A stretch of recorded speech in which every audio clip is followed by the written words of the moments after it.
আসসালামু আলাইকুম। Doctor Nilufa Yasmin, happy homeo হল থেকে। আজকে আপনাদের সাথে কথা বলবো চমৎকার একটি বিষয়ে। বিষয়টি হচ্ছে ব্রেনের খাদ্য।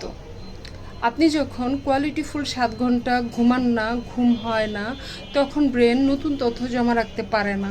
তার মানে আপনি যখন গভীরভাবে ঘুমিয়ে থাকেন, ব্রেন আপনার পুরনো তথ্য সাজিয়ে গুছিয়ে সাইডে রেখে নতুন তথ্যকে জমা করার জন্য জায়গা করে দেয়। কিন্তু আপনার যখন কোয়ালিটিফুল ঘুম হয় না, তখন আপনার মনোযোগ কমতে থাকে, ভুলে যাওয়ার প্রবণতা বাড়তে থাকে, আর ব্রেন দুর্বল হতে থাকে। এই জন্য প্রয়োজন আপনার ওমেগা 3 ফ্যাটি অ্যাসিড খাদ্য, এমনকি আয়রনযুক্ত খাবার আপনার জন্য খুবই প্রয়োজন।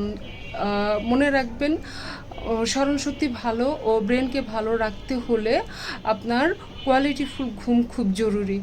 ভিডিওটি ভালো লাগলে শেয়ার করবেন, অন্যরাও যেন জানতে পারে, আর আমার চ্যানেলটি সাবস্ক্রাইব করে দিবেন। ভালো থাকবেন, আল্লাহ হাফেজ।